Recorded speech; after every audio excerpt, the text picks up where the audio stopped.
Padre amado y bendito Dios, te damos gracias por poder estar reunido con mis amados hermanos una vez más en este lugar, en esta puerta, en este punto de reunión que tú has preparado.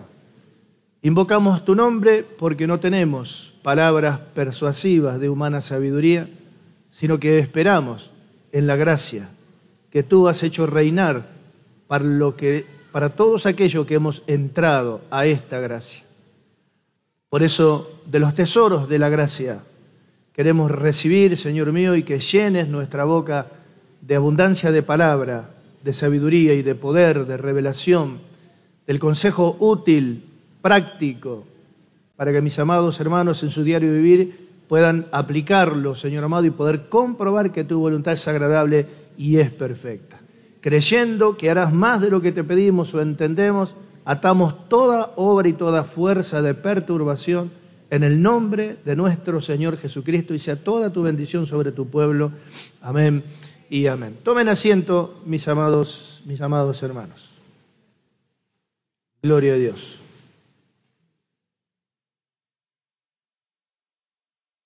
La iglesia de Corintio era una iglesia constituida por Dios, una iglesia muy hermosa, una iglesia que nada le faltaba en ningún don. Tremendo eso, porque ayer estuvimos viendo, están los dones del Padre, los dones del Hijo, los dones del Espíritu Santo, y dice que no le faltaba ninguno. Significa que en cada día de reunión había milagros, maravillas, y seguro que se juntarían mucha gente ahí en Corintio, de los griegos, de los sabios. Una iglesia muy hermosa, pero que tenía problemas que ellos no podían ver. Y la causa de los problemas que ellos tenían estaban fundamentados en algo que no podían percibir, porque habían quedado, uno queda, ¿no es cierto?, ciego en cierta manera por lo espectacular de los dones sobrenaturales. En una oportunidad, en una iglesia en la isla, allí en Villa Paranacito, ahí pasan cada cosa rara. Terminó una reunión y trajeron un chico que traía la mano derecha levantada y tenía una pelota grande como mi mano abajo del brazo en la axila, a manera de, no soy médico yo, pero parece que era un tumor, una pelota enorme tenía, y oramos por el niño que estaba llorando en ese momento, y mientras estaba orando, pero eso fue así como le cuento, mientras estaba orando la pelota se me disolvió en la mano. Y dejé de orar porque abrí los ojos, y cuando abrí los ojos no la tenía más. Y el chico, como es chico que no entiende, salió corriendo y se puso a jugar en un bulevar afuera al fútbol con los chicos. Y bueno, los hermanos se maravillaron tremendamente y contábamos del culto tremendo y glorioso. Pero yo fui para corregir cosas, y hay veces cuando tenemos que corregir cosas no es fácil abordar el tema, no es fácil resolverlo. Y en nuestra naturaleza humana a veces tenemos ganas, a veces no, a veces estamos motivados, a veces no, a veces estamos con fuerza, a veces no, a veces estamos con toda la furia, a veces no, a veces estamos seguros, otras veces estamos inseguros. Entonces, ¿cómo hacemos para tener la estabilidad que necesitamos para poder servir a Dios? Y el secreto está en la fe. En la carta a los Corintios, no es el pasaje central, pero yo se los quiero leer igual, en la carta, a los Colosenses, en el capítulo 1, en el verso 21, dice: y vosotros también, que eras en otro tiempo extraños y enemigos en vuestra mente, haciendo malas obras, nos ha reconciliado en su cuerpo de carne por medio de la muerte, para presentarnos santos y sin manchas e irreprensibles delante de Él. Pero agrega un condicional, dice: si en verdad permanecen fundados, firmes en la fe, sin moverse. Mire lo que dice. El secreto de la estabilidad, la fe. Si en verdad, o sea, esto va todo bien, pero va todo bien en la medida que ustedes permanezcan firmes, fundados en la fe, sin moverse. Porque la naturaleza humana vio cómo es. A nosotros también a veces nos pasan las personas que nos exaltan hasta lo sumo y a veces más arriba que Cristo. Después por ahí ven alguna cosa que no les gustó y nos mandan al infierno más abajo que el diablo. Lo mismo que te levantan, son lo mismo que te bajan. Por eso que es bueno tener en el Señor ese lema, está bien pero falta. Eso me quedó grabado del cuartel. Nos rompíamos todo para cumplir la misión como nos habían encomendado, y cuando quedaba todo como una pinturita espectacular, venía el instructor, que era en aquel entonces un comando anfibio de infantería de marina, miraba y decía siempre lo mismo, está bien, pero falta, decía, y siempre falta. ¿Y cuándo terminamos? Todo siempre se puede perfeccionar. ¿Amén? Entonces, el apóstol Pablo se acerca a la iglesia de los Corintios con el objeto de poder a ver cómo encara. O sea, el mensaje que él le va a traer no va a ser una cosa espectacular, principalmente no va a ser algo que va a alimentar su ego, que va a alimentar su yo. Hermanos amados, qué tremendo esta iglesia, qué tremendo este pastor, estos hermanos, los dones que tienen, qué espectacular. No venía con eso. Venía a mostrarle lo que ellos no se daban cuenta, y en cierta manera pensaba, ¿cómo van a reaccionar los hermanos? ¿Qué va a pasar? Porque una cosa es un mensaje por ahí profético, un mensaje doctrinal en donde todos se gozan, pero acá se trata de que yo les tengo que hacer ver algo que están haciendo mal y ellos se van a poner mal. Y él dice así en la primera carta a los Corintios, en el capítulo 2, verso 3, y estuve entre vosotros con debilidad y mucho temblor y temor, dice. Tremendo la actitud, el sentir que él tiene.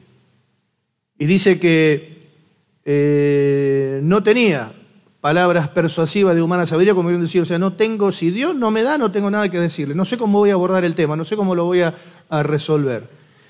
Ayer estuvimos viendo nosotros el ejemplo de lo que sucedió en la llanura de Sinar. Después del diluvio, Dios le había ordenado a los hombres que llenen la tierra y que se multipliquen. Y unos obedecieron, pero otros no. Otros, en lugar de expandirse, se establecieron en la llanura de Sinar, edificaron una ciudad, no usaron lo que le daba la naturaleza, inventaron el ladrillo cocido y en lugar de la mezcla que le proveía la naturaleza usaron asfalto. O sea, no querían utilizar nada de lo provisto por Dios, todo lo querían hacer ellos. Podían usar piedras, dijeron, no, vamos a hacerla más difícil, edifiquemos nuestros propios ladrillos, que nadie se lleve la gloria, esta va a ser nuestra gloria. Edificaremos una ciudad, pero Dios dijo que nos expandemos, nosotros nos vamos a establecer acá y vamos a edificar una torre que va a llegar al cielo. Y estábamos mirando que sorprende de una manera impresionante la autosuficiencia y la seguridad que tenían en ellos mismos. ¿Cómo puede estar tan seguro de que podían hacer una cosa así? Y si ellos estaban tan seguros de que podían edificar una torre que llegara al cielo, si estaban tan seguros de eso, ¿qué otra cosa en su vida no podían manejar? De Dios no necesitaban seguro, ya lo mostraron con sus acciones, que de Dios no necesitaban, que eran totalmente autosuficientes, hasta se hicieron sus propios ladrillos. Eso habla también del carácter del ser humano, que muchas veces se labra así, de esa manera, que uno puede sentir una seguridad, una autosuficiencia que no proviene de la fe, porque eso sería bueno, que proviene de la condición humana, de la naturaleza humana, en la independencia total de Dios. En realidad, la verdad de la milanesa, como decimos nosotros acá en Argentina, y aclaro porque están mirando gente de otros países, en realidad la verdad de la milanesa no la sabían, porque estaban tremendamente confundidos, porque jamás iban a poder lograr, nunca iban a poder lograr el plan que se habían cometido hacer, por más de que sintieran tanta seguridad en sí mismos. El profeta Jeremías en el capítulo 10, el verso 23 dice, conozco, oh Dios, que el hombre no es señor de su camino, ni del hombre que camina es el ordenar sus pasos. Este lo tenía claro. Un hombre de fe, un profeta.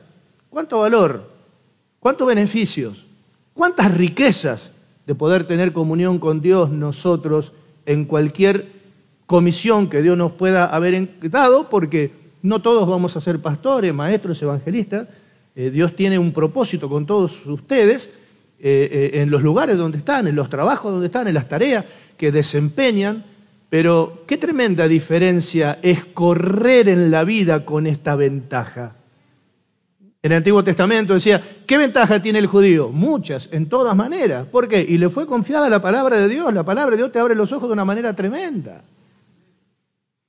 Ahora, como esta gente no respondieron en fe, porque en realidad estaban tremendamente confundidos, porque ellos no iban a poder lograr lo que se habían propuesto. Estaban confundidos. Y vino Dios y los remató porque les confundió las lenguas, los confundió y los esparció. Esto me hace acordar aquello que dice el profeta Daniel: en el tiempo del fin, muchos resucitarán para vida eterna, otros para vergüenza y confusión perpetua. De ahí salió esa hermosa alabanza que compuso un hermano acá que se llamó Como el resplandor. Me acuerdo, lo hablamos cuando ya la iglesia era chiquita.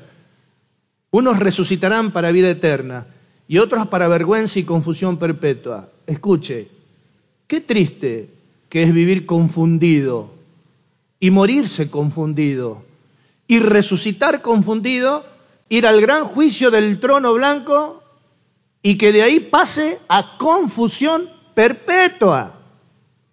Más le vale ni siquiera haber nacido. Estaban confundidos y Dios baja, desciende, dijo, confundámoslo.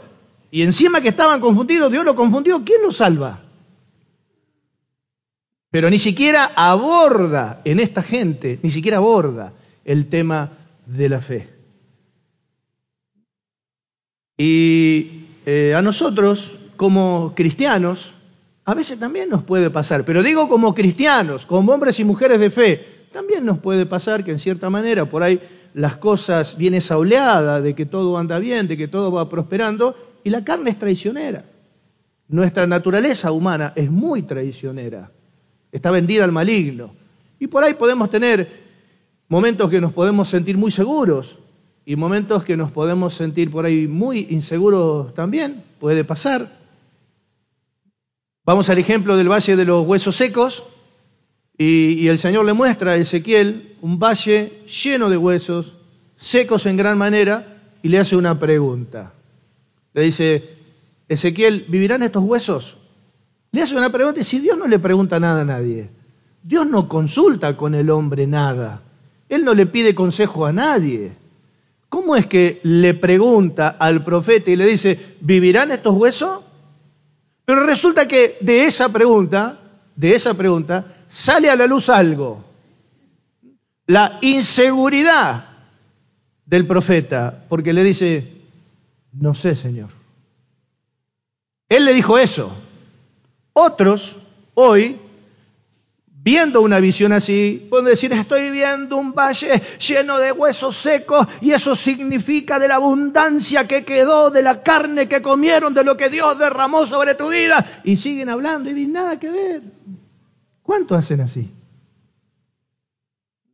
¿Cuántos pueden hilvanar palabra o por ahí estudian, porque yo sé que hay quienes estudian, arte de la persuasión oral, es un arte. No es fácil persuadir a las personas. Y existe una ciencia que estudia el arte de la persuasión oral, arte que el apóstol Pablo no tenía necesidad de practicar, ni ninguno de nosotros tenemos necesidad de hacerlo porque no jugamos con esas herramientas. Pero existen y hay quienes las usan.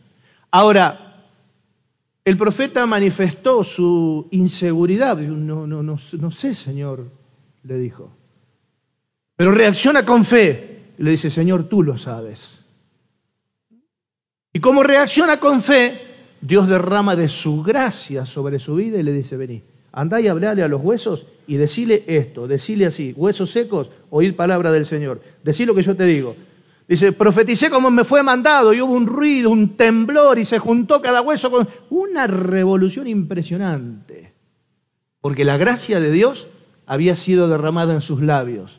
Consecuencia de la respuesta que dio fue lo que recibió. Y cuando habló bien de parte de Dios.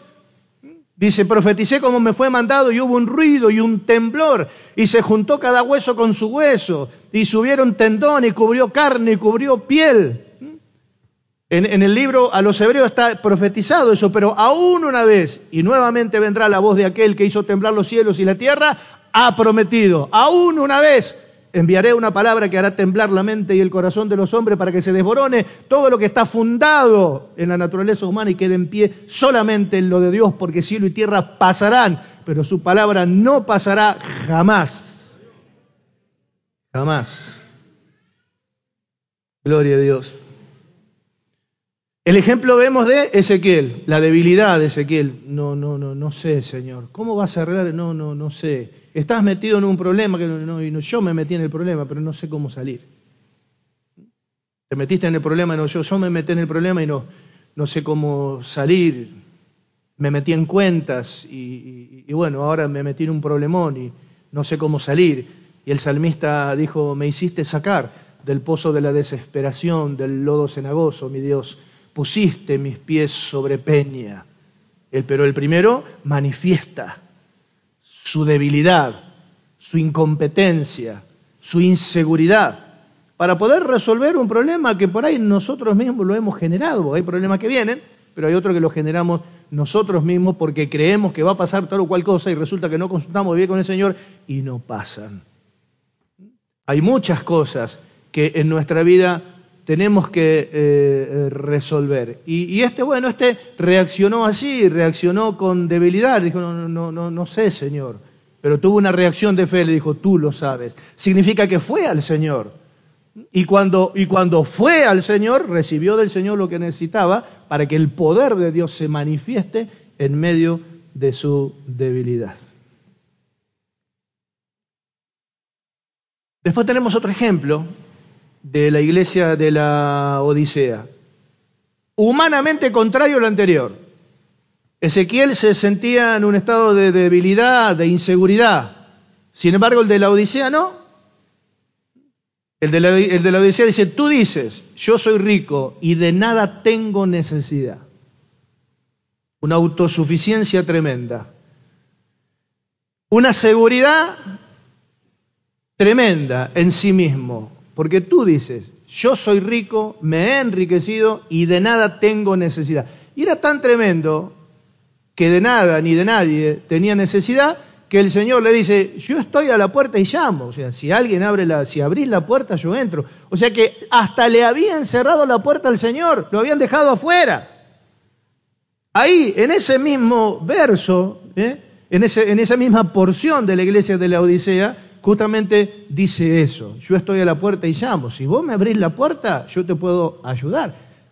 Se sentía tan autosuficiente, estaba tan seguro de sí mismo, que hasta había dejado afuera al Señor. Y eso a veces también sucede. Eso a veces también sucede. Pero este era un hombre de fe. Y en el capítulo 3, verso 19, le dice el Señor, yo reprendo y castigo a los que amo, arrepiéntete. Y lo invita. ¿Por qué no recibís de mí vestiduras blancas? ¿Por qué no me dejás que unja tus ojos con colirio para que vea la tremenda confusión que tenés? Porque en realidad no podés ver que estás ciego, pobre, miserable y desnudo. Pero sos un hombre de fe. No te voy a tratar como pasó con aquellos en la torre de Babel, que no querían saber nada conmigo, sino que es un hombre de fe que lo traiciona la naturaleza humana. Y le dice, sé celoso y arrepiéntete y haz las primeras obras. Yo reprendo y castigo a los que amo. Te aconsejo que tomes de mí vestiduras blancas, que unjas tus ojos con colirio para que puedas ver y para que puedas entender. Gloria a Dios. Y aquí el apóstol Pablo, como decíamos, se acerca a la iglesia de los Corintios, una iglesia que decían que el poder de Dios está con ellos, y era verdad. Porque cuando los dones se manifiestan es una cosa tremendamente espectacular. El don de profecía, el don de sanidad, el don de milagro. La gente se espanta, se maravilla. Esos profetas que vienen y te hablan, pero esos profetas que te hablan de parte del Señor, que no es que te avergüenzan, sino que te hablan de cosas que uno verdaderamente sabe, que nadie la sabe y que me la está diciendo ahora. Y bueno, ellos se creían, ¿no es cierto?, de que estaban en la mejor condición cuando en realidad no podían ver que estaban llenos de divisiones, tenían un montón de problemas, los hermanos estaban peleados entre ellos, un montón de cosas para resolver, tenían casos de adulterio, casos de fornicación, estafa entre los hermanos, divisiones entre ellos. No se daban cuenta que tenían una falencia tremenda en cuanto al amor. Y toda esa suma de problemas para corregir, para resolver, para enfrentar, porque a veces no es un problema que tenemos que enfrentar, a veces es la suma. Y eso es peor. Porque uno dice, parece que me hubiese tocado a mí esta vuelta. No tengo solamente un problema, te los puedo enumerar. Tengo este, y uno no sabe cómo lidiar, pero hay algunos que no reaccionan con fe. Se alejan del Señor por causa de los problemas, están confundidos. ¿Y dónde está Dios? ¿Y qué pasó? ¿Por qué esto? ¿Por qué a mí? ¿Por qué aquello? O sea, estás confundido. Porque evidentemente tu forma de hablar te delata que estás confundido. ¿Dónde está Dios? ¿Qué pasó? ¿Y cómo puede ser? ¿Por qué Él permitió? Si yo me estoy afirmando y se va. Y cuando se va, pasa de estar confundido a estar más confundido todavía, porque no va a poder resolver nunca su situación. Y es tremendo lo que dice el apóstol Pablo acá. Parecería que no fuera él el que está hablando, porque semejante varón de Dios hablaba y hizo temblar la cárcel una vez. Tembló la cárcel, las puertas se abrieron, las cadenas de los presos se cayeron. Pero ¿cómo es que lograba mantener esa humildad, esa estabilidad en su vida? El secreto estaba en la fe. Le habían pegado una paliza tremenda, lo arrojaron al calabozo de más adentro, le ataron los pies al cepo, a medianoche cantaban himnos a Dios, los presos los oían. Tembló la cárcel, las puertas se abrieron, las cadenas de todos se cayeron, el carcelero se iba a matar, porque los que hemos guardado detenidos en alguna oportunidad sabemos el problema que es que los presos escapen. Los presos escapan y están muertos, no hay arreglo. No tiene arreglo. Y este agarró una espada para matar, si es lógico. ¿Se mata él o lo matan los romanos? ¿Cómo se te van a escapar los presos si te pagamos para que seas carcelero? No se te pueden escapar los presos. Agarró una espada para matar, si Pablo le dijo, no te hagas ningún mal. No se te escapó ningún detenido, están todos acá. Vino corriendo, le dijo, Señor, ¿qué tengo que hacer? Y le dijo, cree en el Señor Jesucristo, serás tú, salvo tú y toda tu casa. ¿Cómo logra mantener esa gloriosa estabilidad? Ese tremendo varón de Dios que lo mira y te hace temblar. Hizo temblar la cárcel, hizo temblar al carcelero, hizo temblar al César. Termina la carta de los romanos, dice, los de la casa de César te saludan, anduvo por todos lados, delante de reyes, delante de todo el mundo hablando, y sin embargo lo vemos acá diciendo, estuve entre ustedes con mucho temor y temblor y mucha inseguridad. Pareciera que no fuera él. Gloria a Dios. Pero esa inseguridad que muchas veces debilita y trae confusión, porque muchas veces nos pasa eso, la inseguridad trae eso. La seguridad confunde, debilita. Y si el maligno ve que por la inseguridad que sentimos para resolver algo estamos medio confundidos y debilitados, ahí viene él a profundizar todavía el grado de inseguridad. Pero de alguna manera Dios lo permite porque también al cristiano que tiene que recibir muchas cosas de Dios para servir, que tiene que recibir dones sobrenaturales espectaculares que Dios va a derramar en este último tiempo, van a pasar cosas tremendas, pero usted no tiene ni idea, venía hace años que se viene hablando de que se viene una gran restauración, Dios levantará el tabernáculo de David que está caído, hermanos profetizando, los hermanos de la alabanza, entonando alabanza, van a temblar las paredes, pero es necesario que estén preparados, que se puedan mantener en un estado de estabilidad por causa de la fe. Eso solamente lo puede proveer la gracia de Dios. Recuerden que en el Antiguo Testamento dice, no me des mucho para que no me haga orgulloso, ni me des poco para que no blasfeme tu nombre. Sin embargo, el apóstol Pablo en el Nuevo Testamento, en la gracia de Dios, dice, he aprendido a vivir, sé tener mucho y sé no tener nada. Teniendo mucho, no teniendo nada, siempre mantengo la misma actitud. Por todo y en todo estoy enseñado. Por eso él dijo, yo no desecho la gracia de Dios. El error más grave que podemos cometer en medio de tantas debilidades o seguridades falsas que podemos sentir ante tantas situaciones, lo peor que podemos hacer es desechar la gracia de Dios que nos provee todo lo que nosotros necesitamos y que le proveyó a Pablo también, porque primero dice, estuve con ustedes con mucho temor, temblor, me sentí muy inseguro, porque no tengo palabras persuasivas de humana sabiduría. Esa es mi inseguridad, pero mi seguridad es que fui al Señor. El Señor derramó de su gracia en mi vida y hice delante de ustedes demostración del Espíritu y de poder, para que la fe de ustedes no esté basada en la sabiduría de los hombres, sino en el poder de Dios. Hablamos sabiduría de Dios en misterio, cosas que hombre no vio, ni oído yo, ni jamás subieron en el corazón de hombre, son las que Dios tiene preparado para ustedes, para que le escuchen, para los que le aman.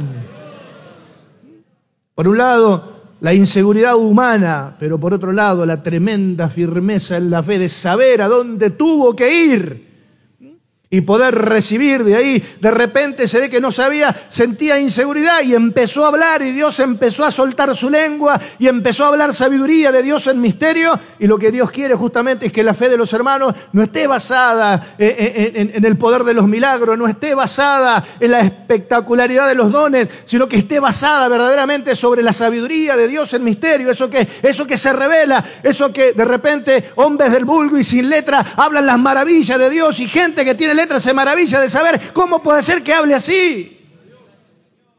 Se daban cuenta Pedro cuando hablaba, como se da cuenta cualquiera, uno lo escucha hablar a alguien si este no tiene ni la primaria. Pero escúchame, no tiene ni la primaria, pero habla las maravillas de Dios. ¿De dónde sacaste eso que estás hablando? Por un lado, una tremenda debilidad, y por otro lado, una demostración espectacular de poder y de sabiduría de Dios en misterio, el secreto, la estabilidad en la fe. En la carta a los Hebreos, en el capítulo 6, en el verso 13 dice así: porque cuando Dios hizo la promesa a Abraham, no pudiendo jurar por otro, juró por sí mismo, diciendo: de cierto te bendeciré con abundancia y te multiplicaré grandemente. Dios le había encomendado un trabajo a Abraham, que sacrifique a su hijo. No relata la historia de lo que humanamente el hombre sintió, pero no hay que ser muy teólogo para darse cuenta que cuando Dios le dijo a Abraham: quiero que vayas al monte Moriab. Al monte Moriab, sí, son 3 días de camino, sí, al monte Moriab, y me sacrifiques a tu hijo Isaac. Y él dijo: amén, Señor. No le dijo: ¿cómo puede ser? Este único hijo que me diste, ahora me lo mandas a matar. Él sabía que Dios no juega. Él sabía que Dios no es injusto.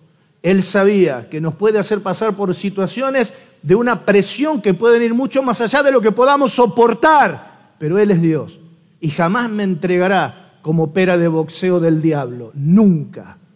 Hay algo que no entiendo. Lo entenderé después.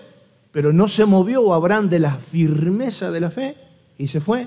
3 días de camino y encima el pibito le dice: papá, ¿qué vamos a hacer? Un sacrificio. ¿Y el cordero para el holocausto? El mismo hijo le pregunta. Y Dios va a proveer. Cuando llegaron al monte Moriab, 3 días de camino para pensar, para maquinar, todo el tiempo del mundo para hacerse la cabeza, para desistir, para gritar: no, ¿cómo voy a hacer una cosa así? Nada, siguió firme en la fe. Tremendo. Eso es lo que falta hoy. Eso es lo que falta hoy. La debilidad humana la experimentamos, la seguridad humana también la experimentamos. Déjame a mí, porque yo, déjame, saca fotocopia, fíjate, observame, mírame a mí. Pero eso se ve, pero lo que no se ve es esa tremenda firmeza en la fe que tenía este hombre. El cordero no está, no, hijo mío, no está. Acostate vos y déjame que te ate las manos y que te ate los pies, porque en las mesas de los sacrificios tenían que atarlos. Y agarró el cuchillo y dice la Escritura que se lo clavó, le faltaba bajar la mano, ya en su corazón lo había hecho. La mirada del hijo, la mirada del padre, la tremenda temblor, temor, es que sentiría la tremenda debilidad, la tremenda inseguridad. Y le pega el grito y el Señor: ¡no lo hagas! Te juro, le dijo. Si Dios no tiene por qué jurar, ¿cómo es que Dios jura? Si alguien dijo: Señor, solamente di la palabra y mi criado será sano. No hace falta que me jures nada, tú eres Dios, ¿cómo me vas a jurar? Di la palabra y mi criado será sano. Pero fue tan tremenda la firmeza de la fe de Abraham que le dice: juró el Señor, de cierto te bendeciré y te multiplicaré grandemente.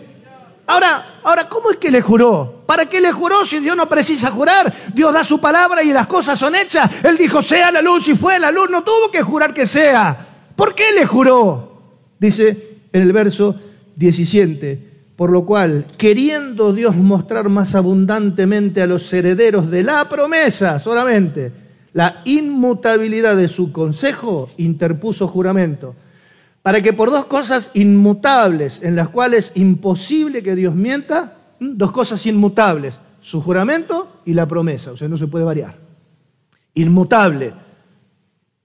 No hay ni siquiera sombra de variación, o sea, no hay nada que un hombre pueda hacer en el dibujo para variarlo con sombra, no hay ni siquiera sombra de variación. Dios es el mismo, ayer, hoy y por los siglos de los siglos. Su juramento es inmutable, su promesa, Él dijo, sea la luz, es inmutable. Dice, para que por dos cosas inmutables, en las cuales es imposible que Dios mienta, tengamos un fortísimo consuelo, lo que hemos acudido para asirnos de esta esperanza puesta delante de nosotros, la cual tenemos como segura y firme ancla del alma. ¿Cuál es el objeto de interponer juramento y sumarla a la promesa? Para que por dos cosas inmutables, que es imposible que Dios mienta, nosotros tengamos seguridad en el Señor, en la fe. En medio de esos altibajos humanos, tengo ganas, estoy con toda la furia, pastor, quiero servir al Señor. Y 3 días después está tomando vino con los borrachos en la esquina y después de vuelta. Y no, ahora voy a arrancar, estoy con todas las pilas. Y 4 días después, el ser humano es así. Pero no te pongas mal, porque es normal, nos pasa a todos. A mí también me pasa. Hay veces que digo, ¿cómo hago para subir ahí arriba? Encima todos me miran, nadie habla. Pero una cosa le puedo decir, y ustedes son testigos, jamás el Señor me falló, nunca. Nunca.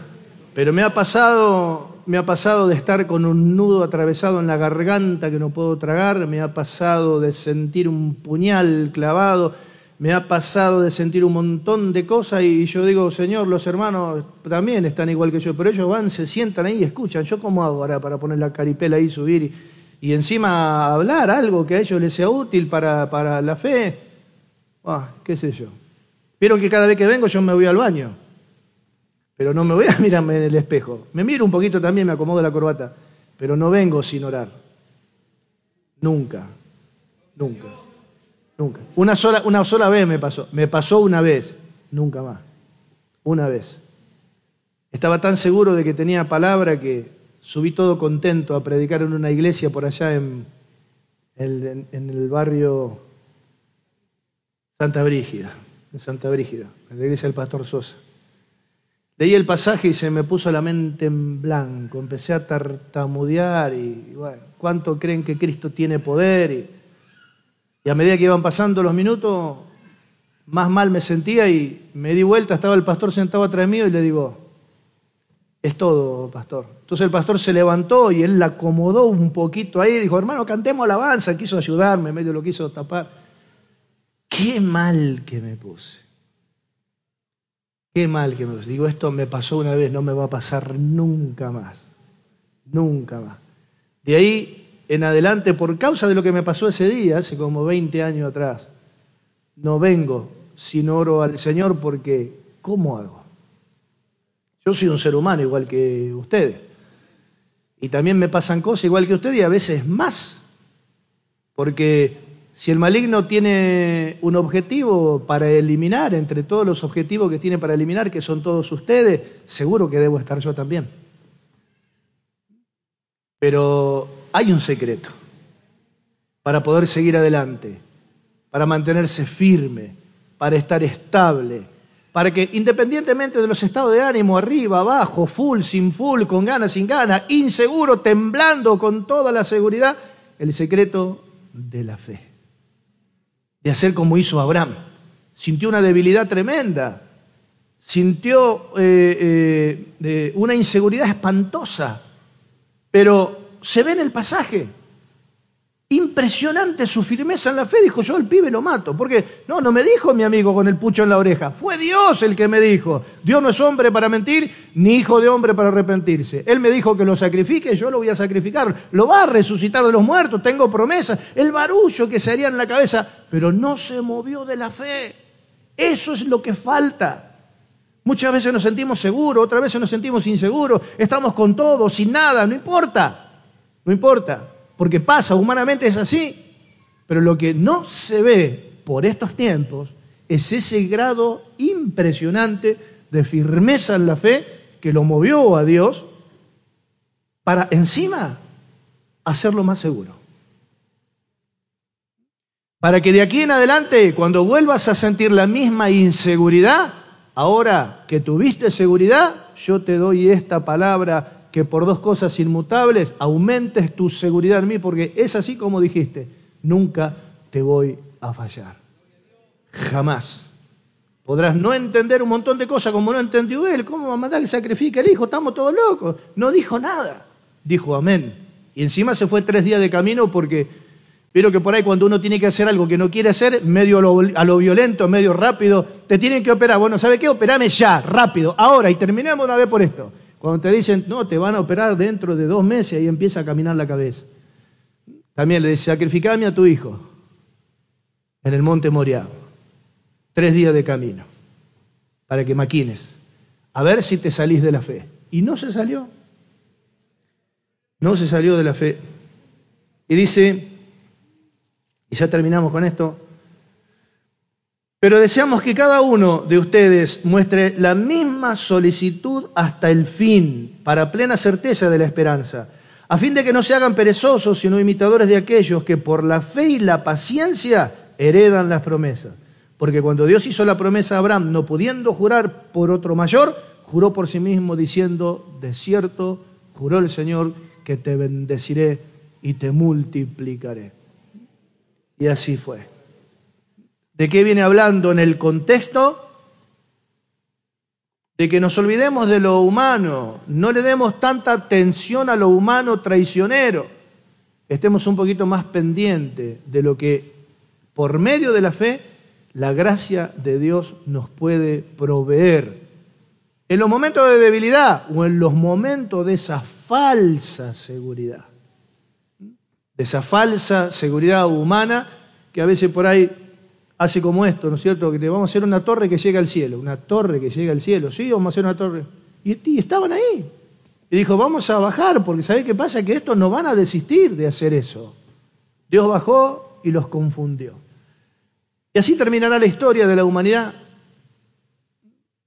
Yo, tú, él, nosotros, vosotros, ellos. Todos. Unos resucitarán para vida eterna.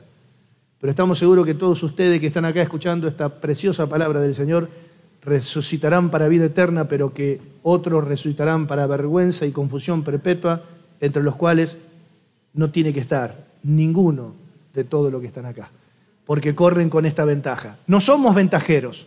Dios nos coloca en posición de ventaja confiando en la palabra de Dios, así que aprovechemos. ¿Cuánto entendieron? Damos un aplauso al Señor y nos ponemos de pie. Padre amado y bendito Dios, te damos gracias por concedernos estar aquí y poder escucharte y poder saber que a pesar de los fallos humanos, de sentirse creído, orgulloso o sentirse menos que nada, tenemos esta ancla segura de nuestra alma. Tú dijiste, por gracia sois salvos por medio de la fe. La fe, el medio que nos permite poder nutrirnos de las riquezas de tu gracia, mi Dios. De las riquezas de tu gracia que enriquece nuestra mente, enriquece nuestro corazón con sabiduría de Dios en misterio, para que podamos comprobar que tu poder actúa en medio de nuestra debilidad. Te doy gracias, Señor amado, porque estamos en tus planes, porque nos enseñan los secretos de la permanencia y la estabilidad en la fe, en este tiempo que tú dijiste, cuando el Hijo del Hombre venga, hallará fe en la tierra, en este tiempo tú nos quieres afirmar y dar estabilidad en la fe. Te doy gracias, mi Dios, en el nombre de Jesús. Amén y amén. ¿Y cuántos dan gloria a Dios?